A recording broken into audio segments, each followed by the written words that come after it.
और अब आपको बताएंगे रावलपिंडी में गैरत के नाम पर कत्ल की जाने वाली खातून की कब्र कुशवाई जुडिशल मजिस्ट्रेट कमर अब्बास तारड़ की निगरानी कर रही है और कब्र कुशवाई के बाद मैयत के मुख्तलिफ हिस्सों के नमूने लिए जाएंगे। पोस्टमार्टम मुकम्मल होने के बाद मजिस्ट्रेट की इजाज़त के बाद दोबारा कब्र बना दी जाएगी। तफसीलात बता रहे हैं रावलपिंडी से अहमद भट्टी।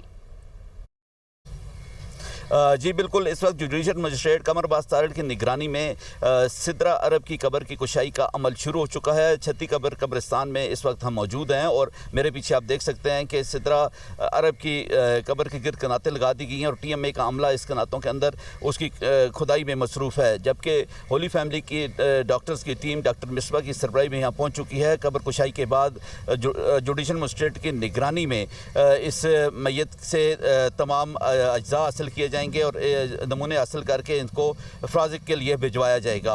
इसके बाद दोबारा अदालती हुक्म पर कब्र को दोबारा बंद कर दिया जाएगा और दोबारा कब्र बना दी जाएगी। इस वक्त छत्ती कब्र कब्रिस्तान में सिक्योरिटी के सख्त इंतजाम हैं और कब्र के करीब किसी को भी जाने की इजाज़त नहीं। इर्द गिर्द पुलिस का अमला भारी तादाद में मौजूद है, जबकि पुलिस अफसरान भी मौजूद हैं। जी।